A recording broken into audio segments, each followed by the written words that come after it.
Hey everybody, welcome back to Tim Travels. I'm your host Terry, along with my sidekick Beatrice. Today is August 22nd.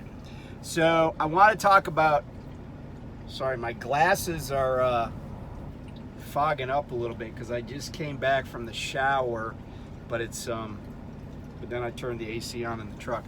Woo! Today's August 22nd. On this day in 1992, I got married. Yeah, that's right. On this day in 1992, I got married to my current wife, who is also my first wife and my only wife. But I used to like to mess with people by saying my current wife or my first wife. And they'd be like, well, how many times you've been married? I'm like, once. But she still is my first wife. So happy anniversary, sweetie. I did call her, by the way. I was hoping to be home. I delivered in Streetsboro, Ohio. I thought I might be able to head that way tonight. Turns out, no, but it's okay. I said, well, will it count if I take you out, like a week after our anniversary, for our anniversary? And my wife's like, no, but she goes, I give you a couple of days.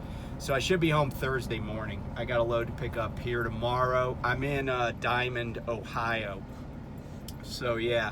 And by the way, if you're interested in what was happening in 1992 when my wife and I got married, that kind of right that weekend, because August 22nd, 1992 was a Saturday, Hurricane Andrew was kicking the crap out of Florida. And Hurricane Andrew was so powerful of a storm that it basically precipitated closing down Homestead Air Force Base in South Florida. Like after that, the military shut that down. And then it went into the Gulf, but it didn't do the kind of damage that Katrina did when Katrina went, like across Florida, but then turned north towards New Orleans and the Mississippi Gulf Coast and stuff. So anyway, that was one thing that was going on. So I'm gonna do a video today, and I'm pretty animated, pretty intense about certain things. Like there are certain things that I just refuse to compromise on. But, I got some feedback one time from some people at Prime, and they were like, oh, all the YouTube videos about Prime are negative. And, no one talks about anything that we do well. So let me first, before I get to what is going to be kind of negative, let me just say something positive about Prime.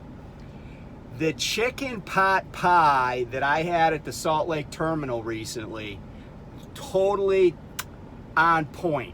Like I had 2 of them. They were really good. And I'm not joking about that. They were good. They were good. They were, the guy said, oh, we make them in-house. And they were handmade. You could tell they, cooked the chicken, cut the chicken up, put it in with the veggies. It was pretty good. It could have used a little bit more gravy, but it was still dang tasty. So there you go. Chicken pot pie at Prime Salt Lake Terminal, the best in the trucking industry. So you may remember, it's been a couple of months, but I encountered this young man, new truck driver at a shipper. And I was asked to basically not repower his load, but basically power it because he mismanaged his clock and he couldn't drive this load from a shipper to a delivery, and the delivery was later that night. He was picking up in Selinsgrove, PA at National Beef there, and it was going down to Frederick, Maryland. So I dropped my loaded trailer that was going to Kansas in Selinsgrove, and then I took this trailer. But one of the things that I talked about was that he was like, oh, there's something wrong with the airbags, and it turned out he didn't even understand where the air went on the trailer. And I did a whole kind of lesson, if you will, about where all the places that the air goes. And he didn't understand that whole system, even though he's got a CDL and he's in a Prime truck by himself. So fast forward to this afternoon, or yeah, early this afternoon. I'm dropping at Streetsboro at Nestle there, dropping my load that I picked up in Utah. So the guy says, hey, can you put it in door, whatever it was, 34. I'm like, sure. And I just staged it like he told me to. And then I go around that corner, and if you've been there, you know what I'm talking about. I go around the corner, and they said there are empty trailers on the left.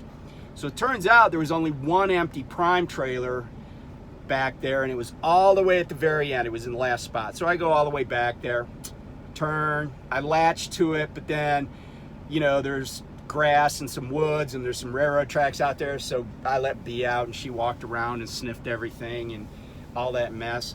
And so, you know, I wasn't in any hurry, because the load I'm picking up, I don't have to pick up till tomorrow morning. So I was like, I'll just get this trailer. I'm gonna go over to Love's when I get done. I'm not in a hurry. So I was doing my, pick up a trailer routine, checking everything, checking the fuel level, tested the AC, all that stuff. And this prime truck with a trailer attached and the tandems all the way to the rear is backing down that aisle towards me, because I'm at the end. Person backs down, and then they stop, and I didn't really know at first I thought they were backing a loaded trailer that they brought into one of the spots across the way. But then but now they're blocking me, which is fine, because I still had a couple more issues, a couple more things to do. The person gets out of the truck, they come over to me, and they're like, hey, can you help me? And I'm like, sure, what's up? He goes, I need help sliding these tandems. So I'm like, okay. I said, so where's your trainer? And because I was like, oh, this guy is, driving with a trainer, and the trainer is in the bunk, and this guy doesn't know how to slide the tandems. So the trainer needs to get his ass up and go out there and show him, right? Because I'm not getting paid to train anybody right now. He's like, oh, I don't have a trainer. I already did my 50,000 miles. And I'm like, you don't know how to slide tandems? You did 50,000 miles on somebody's truck. You don't know how to slide tandems. So he's like, will you just help me? And I'm like, all right. So I start talking to him like I talk to everybody, with a gruff, assertive command voice. No, I'm just like, hey, okay, well, so are your brakes set on your trailer? I start asking him. But he doesn't know those terms, just like the other guy. Except this guy is even worse. He's even more ignorant and dangerous, because during the time that I'm trying to help him, because I helped him for like 45 minutes. During the time that this is going on, he got out of the cab of the truck 5 times without setting the tractor brake. And after the first time, I was like, don't ever do that. You always have to have the tractor brake set when you get out of the cab. I don't care if the truck's running or it's not. You got to have those brakes set. And because I heard the alarm, right? And this is a Freightliner, but I remember what that alarm sounds like. And he's like, okay. So I said, but you should already know that. I said, if you're not doing that, you're going to run yourself, you're going to kill yourself or someone else. So then every successive time, I just screamed at him. I was like, and I got louder and louder, right? I'm like, dude, are you serious, man?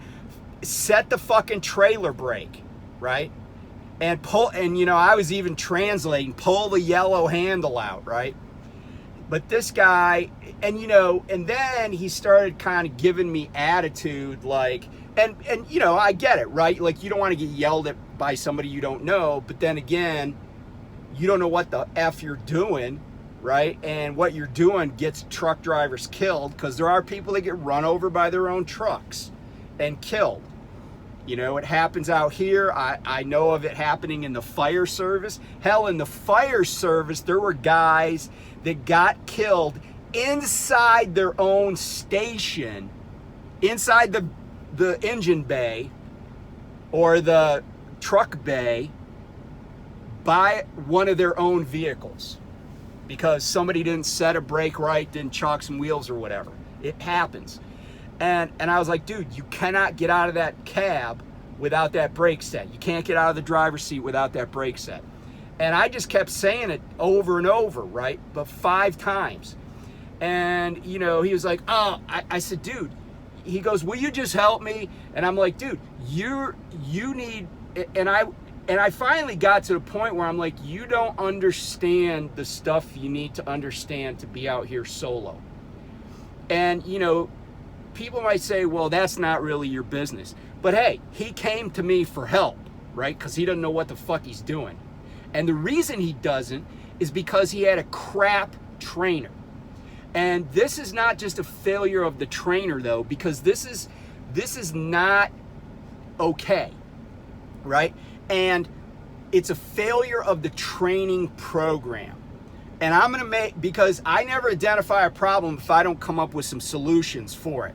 So, and by the way, this guy, you know, he wouldn't tell me who his fleet manager is. It didn't really matter because I had already messaged safety with his truck number. So I don't know that anything's gonna get done, but I did my job. But he didn't know how to use right way. He didn't know how the pins like came in and went out on the trailer. I was like, oh, come here. You hear that noise? That's air going into this trailer. You gotta wait to let all that air noise quit till you use the right way. And then finally, I was about to show him how to use the right way, and I realized he was on the phone with somebody, like in his earbud, while I'm trying to teach him shit. And so finally I was like, you know what, man, you got this. You're on your own. And guess what happened? He probably finished up his conversation. Then he gets out of his truck. He never moves it. I'm still kind of trapped, right? He gets out of his truck. He walks down the parking lot and goes to a driver from another company. I think it's called Dutch Made. And they're out of Willard, Ohio. They're, kind of like a regional carrier. He goes to that guy. And, I don't know what he asked him, because if that guy doesn't know how to right way, this guy might be experienced, he'd figure it out. But this just really bothers me on so many levels. And so I know I'm being negative. I'm being negative about the fact that this guy didn't really seem to care that he was like effed up. His trainer obviously didn't care about anything, he's like, well, my trainer said put this in the 6 hole if it weighs 40,000 pounds. I said, well, what's the maximum amount of weight you can have on these trailer axles? He didn't know. He goes, 30, 32. I'm like, no.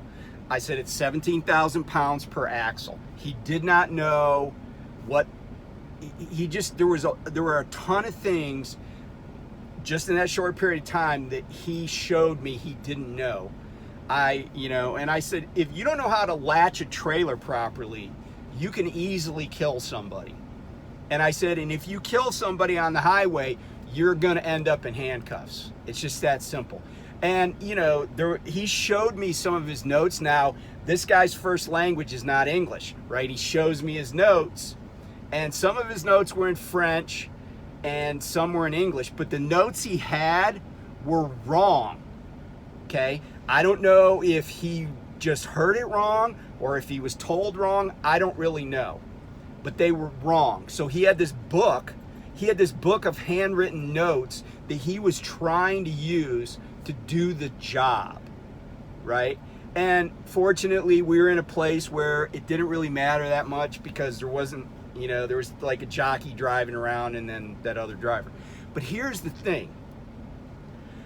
Too many people, and I talk to other trainers, too many people are coming to Prime that really just don't give a crap about learning this job. They're checking a box.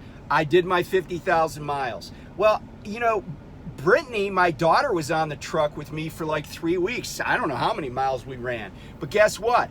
You know how many times she did a nighttime drive shift? 0 times. Do you know how many times she slid the tandems? 0 times. Do you know how many times she backed into a loading dock or went in and talked to a shipper? 0 times. You know why? Because she's not a truck driver. But if you are a truck driver and you got the same score as my 14-year-old daughter, then you didn't get trained. And you should be concerned, because this is not going away. If you don't know how to use the Jake brake, like I've heard of trainers that are like, no, you can't use the Jake brake. You don't know how to use the Jake brake? Guess what? You're driving across Pennsylvania or Utah or wherever you are, or maybe just everybody in front of you slams on their brakes and you think the service brake's going to stop you by itself. You're going to end up in a wreck and you may end up in jail. You owe it to yourself. And trainers, if you don't give a crap, then just be honest. Just tell your fleet manager, you know, I don't give a crap if anybody gets trained. And don't train. Like, because here's the thing. Mark my words, somebody, and this is where I think like a lawyer, somebody is going to go out here and kill somebody, and it's going to be disclosed that they were not properly trained. And guess who's getting sued? Well, first of all, Prime. But then second of all, the driver, right? He's got the CDL. But if I were a lawyer of a plaintiff, I would go after the director of training. I would go after the trainer, right? And, you know, if you're training somebody and you don't train, there's no, from what I've seen, and this is a big problem. There is no checklist. Like when I was at night, every single day, my trainer was filling out stuff about me. Like he had this big pack of papers, right? And I had to do the same tasks over and over and over again and show progress throughout the weeks that I was on his truck. And then he signed off on it. But you know, I think there is somebody that created a sheet, but the training department doesn't have it. It's not standardized. So here's what I think should happen to prevent me, right? Because I'm going to get selfish. Prevent me from having to explain how stuff works to these people that have already done 50,000 miles on a trainer's truck, right? The first thing is this. Trainers need to be retrained. That's the first thing. There's too much of this going on that I'm either hearing about or I know about personally for it to not be endemic, for it to not be a problem. How big of a problem it is, I don't know, but it's a problem. Because if one person gets through training and doesn't know what the fuck they're doing, it's a problem, right? Like there has to be a zero defect mentality when it comes to this stuff. Everybody has to have been trained to do everything that we can anticipate a driver would have to do. Okay, that's the first thing. The second thing is at some point in training, maybe it's within the first like week or two, but preferably the second that a trainee is picked up, the trainer is picking them up with an empty trailer and no load assignment. And for the first like 24 hours or a 24-hour period during that first 2 weeks, they have to spend that time training, right? Get on the ground, show them all the stuff that they didn't have to know to get a CDL. Like, how do you change out glad hand seals, right? How do you check the oil in an APU? How do you jump the battery in? Oh, by the way, this guy didn't have any tools either. I had to, anyway. How do you check the battery, jump the battery in a reefer, right? How do you slide the tandems? How do you check air pressure in a tire? You know, I guarantee, because he was using a rubber mallet. That's what he had one tool, a rubber mallet. I said, do you use that to check your tires? Yeah. I said, what good does that do? Like, he knew the right answer, but he's trained wrong. So during that 24-hour period, you go over every single thing on your truck, right? Trailer, everything. What do you do about a chute that's down, right? What do you do, how do you get the trailer, where do you go to get the trailer washed out? What do you look for? All that stuff, right? That they don't teach in CDL. All that basic, like, I would call it ground stuff. Like, you're out of the truck, you're on the ground, right? Kind of like jump school has ground week, tower week, jump week. So that's ground week or ground day, right? Within the first couple of weeks, you have to show them and they have to perfect it. And you say, well, perfect it, that seems like a really high standard. I mean, we're talking about sliding tandems, right? We're not talking about freaking quadruple bypass surgery, okay? They need to know this shit cold. They need to know what these yellow and red handles actually do in what positions. This is not too high of a standard. Then, after they have completed training, okay? After they have completed training, they have to go on a check ride and demonstrate all of this stuff to another driver who is not a CDL instructor, not a CDL tester, and not even, like, wasn't even their trainee, had no relationship with the other trainer. And they got to go out with them for like a couple of days. And they got to run the show. And all that trainer does is sit there and watch them and make sure they can do everything. And there's a checklist. And if they can't pass that, like, we'll call it the practicum, if they can't pass the practicum, then they go back into TNT for another at least 10,000 miles with a different trainer. And, like, we fire the trainer that didn't get it done because 50,000 miles is a long time. I mean, there is just no excuse for this.